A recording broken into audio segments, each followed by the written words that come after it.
Good morning. Good morning. Good morning. I am Reverend Michael Benson. I am your spiritual leader, co-founding minister here at the Center for Spiritual Living, Greater Chico. It's my pleasure to speak to you this morning, and my title is A Rise in Consciousness. Those of you who were here for the meditation with Dr. Carolyn at 10 o'clock, I would encourage you to make good use of that for yourselves. It's something new this year that we've offered, and so from 10 to 10:15 is a wonderful time to get set, get ready, get set, so we can go at our 10:30 celebration. So it is a pleasure for me to be here this morning, and as I was mentioning to some of you, this has been a 2-week, first week experience of June. Even though it's only been 7 days, it's like it's been 14. I don't know about you, but it's a full life, and that's what I know about it. It's a very full life. And so my talk this morning, A Rising Consciousness. It is supporting our theme for June, which is living in love through faith. So this morning will be the first of 4 lessons on faith. And so I begin with a story of a man who he really didn't know how to tell his wife that she didn't hear too well. She didn't hear too well, and every time he brought up the topic, she got irritated. And so he decided to go to the family physician and seek his advice. You see, he had faith in the doctor. After all, he was a trained professional, wasn't he? Well, the doctor suggested that he go home and do a little test. He said, get about 500 feet from your wife at dinner time and ask her, honey, what's for dinner? So he did that very night. Honey, what's for dinner, he asked. No response. Step closer. Honey, what's for dinner? Again, no response. Honey, what's for dinner? Nothing. Again, he asked, honey, what's for dinner? Nothing. So he gets right up behind her and asks, honey, what's for dinner? She turns and looks at him and says, for the 5th time, I've told you chicken.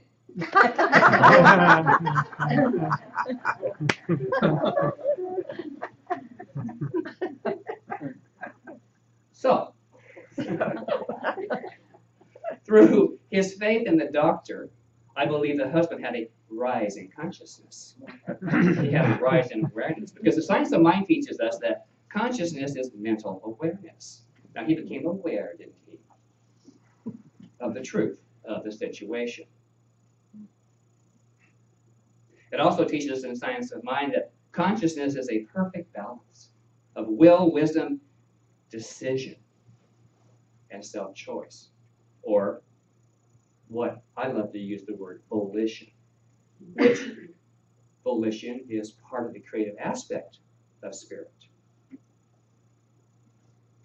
Another aspect of universal consciousness, which is God, is what is referred to as the law of correspondence. This teaching is full of wonderful laws that make sense to me. Law of correspondence. I love words. And that law of correspondence is, the meaning is where you place your faith is what you believe you shall have. And you shall have it. If you believe you can have it, you shall have it. Scripture says that we walk by faith, not by sight. If you believe it, you can achieve it. All the little mantra buzz statements. But there's a lot of truth in that. We have to walk our talk. We do our prayer. We do our treatment. We see a practitioner. We do what we do. But ultimately, it falls into our faith and our belief. So where do you place your faith? Where do you place your faith? I have a primary physician, and I value his medical opinion. He's a trained professional, after all. I trust his opinion to affirm my wellness. I don't go in seeking what's wrong, because there's nothing in truth that is ever wrong. And what I know about an opinion is, by definition, is a generally held view, not necessarily the truth.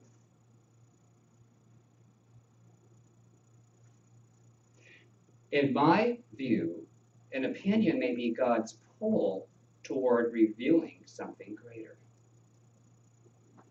And I know that from personal experience. When many years ago, I had surgery, and none of the signs led to a thyroid cancer diagnosis. There was no sign of cancer, but there was a pull for me to do something about my knowing about a situation. And if I had not done that, first of all, I wouldn't be here speaking, because I wouldn't have been able to speak within about 6 months. And so the opinion I listened to, it caused a pull for me to go into myself and think about what needed to be done. Now, the truth behind all of that was I believed, and I had an underlying faith, that what I had to say didn't matter, because the condition was closing off my voice. That's a revelation. That is a revelation. So I trust the cues along the way, knowing the truth in the middle of it all. And then therein lies the faith, for me. Here at our center, there are numerous, as Dr. Carolyn mentioned this morning, numerous trained professionals, licensed practitioners. Now, they do not offer opinions. They provide a faith rich in the knowledge of universal spiritual truths. And they offer tools for mental clarity, which is what is in the realm of universal consciousness, is clarity. I have faith in them, because they helped me through back 8 or 9 years ago, and they're still helping me through things. I have benefited from what they know about the spiritual nature of humankind. There's a lot of stuff in the world that says we're not spiritual, we're not spirit, that we're just merely human. Do you ever hear that when you go out in the world? Oh, we know we're just human. I'm only human. I can't do anything. Yes, you can. You can do something about that. Because beneath, in the middle, at the base of all that, is our spiritual nature. And we feel it here on Sundays. The spiritual nature is palpable, isn't it? We come together and we let it show up. And we share that with others. And we say, oh, I love you, we give a hug. And we go out in the world and what? Do we turn off that light? Or do we reach out to people? When we reach out to people, they'll say, oh, gosh, you sure look happy. What are you happy about? Oh, nothing. Or do you tell them? Do you tell them why you're happy? Do you tell them why you're so bright and light and cheerful? Because you know the truth. That's all you have to say. Unless they ask you, well, what is that? Now, I'm not saying proselyte, but show up as the presence of the Spirit, of your God self. I see so many doors open for myself when I show up that way. It's not my intention to have them open. I'm just showing up. I'm just showing up. But life comes in wonderful, exciting, unexpected ways when we show up as our true self.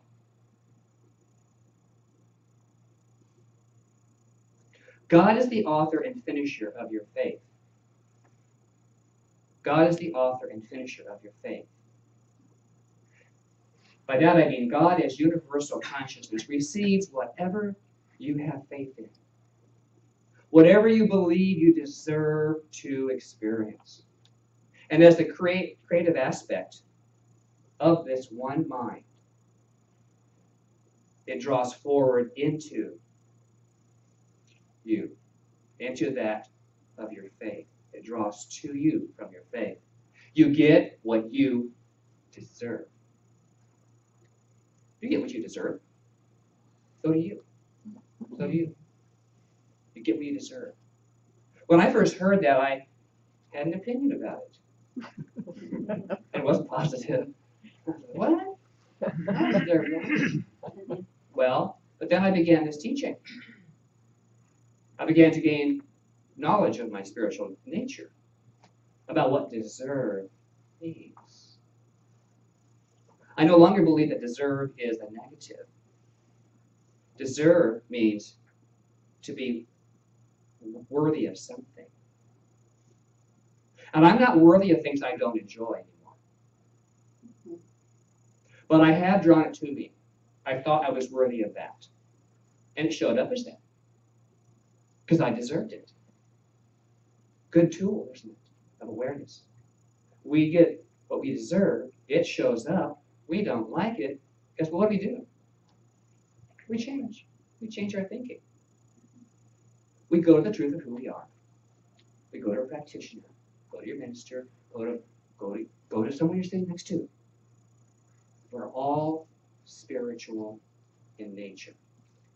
And that one word, that one look, that one hug can make a difference in your world.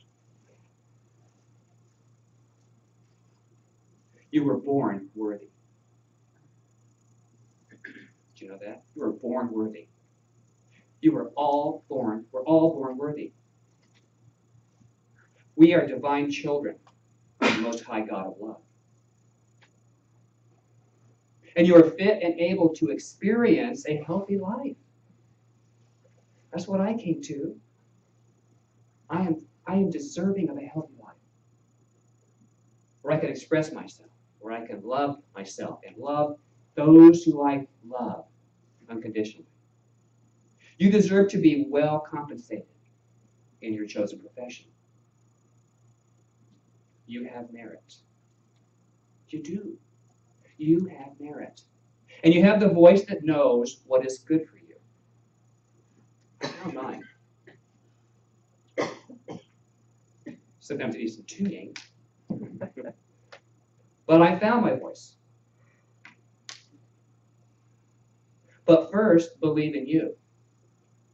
You first got to believe in you. And second, you have to have faith in your good. The good of you. Because you deserve it. You deserve it. You deserve all the good you can imagine. But you begin in faith. There's a statement that says, pray right, and God cannot help responding. Pray right. What is that? Is there a wrong way? Probably not. But pray for right experience. Don't focus on what's not working. You can recognize it, but you don't have to recreate it in your life. You want to draw attention to it. This is the law of correspondence. The law of correspondence. Faith is the power of prayer, Ernest Holmes tells us. Now, what is faith? When you analyze faith, you find that it is a mental attitude against which there is no longer any contradiction in the mind that entertains it. What do we entertain in our minds? It's like party. What do you invite in? What do you serve up? Let's entertain some ideas. Okay? I like the cross-section of people when I entertain. I don't want it all the same. It's kind of boring, you know. But I do the choosing, and so do you. Ernest goes on to say, faith is a mental attitude which is so convinced of its own idea, which so completely accepts it, that any contradiction is unthinkable and impossible. Clarity. Having faith in your good is like a horse race. Your idea is your thoroughbred, and you have shared this winning idea.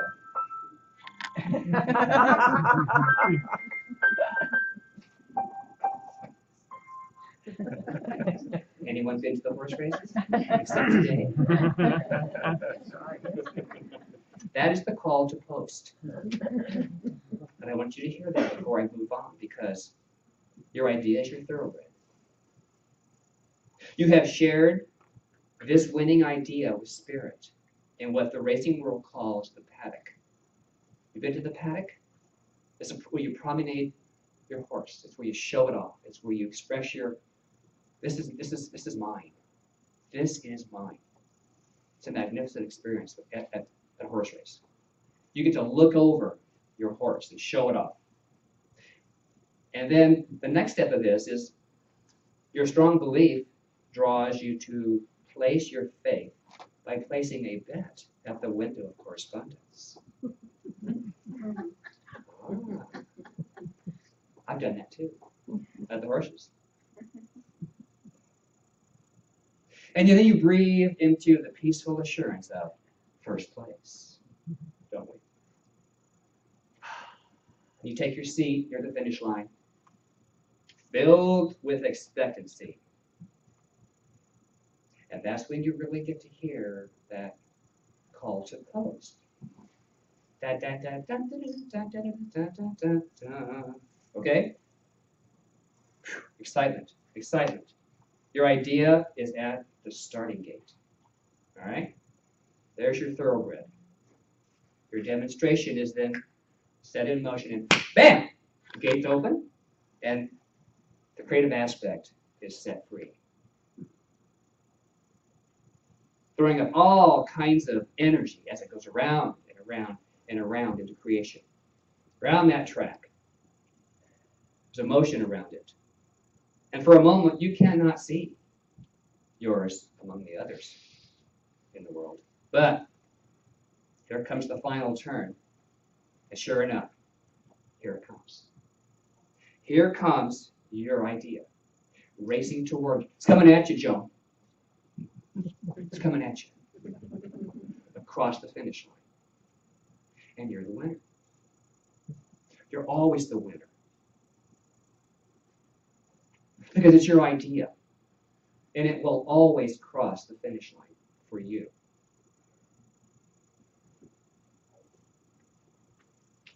This is a year of Triple Crown champion, Pharaoh. Did you watch that? Do you know that? Okay. What's your Triple Crown? I think it's very symbolic. The aspect, the triune nature. Triple Crown. All three aspects. Today it's faith, trust, and correspondence. Faith and trust and correspondence. And you have the opportunity beginning today in a greater way. You are the one with the idea. Your idea. It's not my idea, it's your idea. I don't want your idea. I got my own. I want to hear yours. Because many times that triggers another idea. Another idea. Possibility. Have faith in your idea. Give it permission to run. Should we give it permission to run? Or to keep the gate closed? I have. Didn't like it much. Got all kind of bound up inside. Not nice. But give it permission to run. And as you do that, you'll experience your spiritual magnificence in wonderful ways. So this day, let your consciousness be filled. Let your vision grow larger. Because faith is soul's nutrient. And the more you feed it, the right food, the right ideas, the more the result is to your liking. And so it is.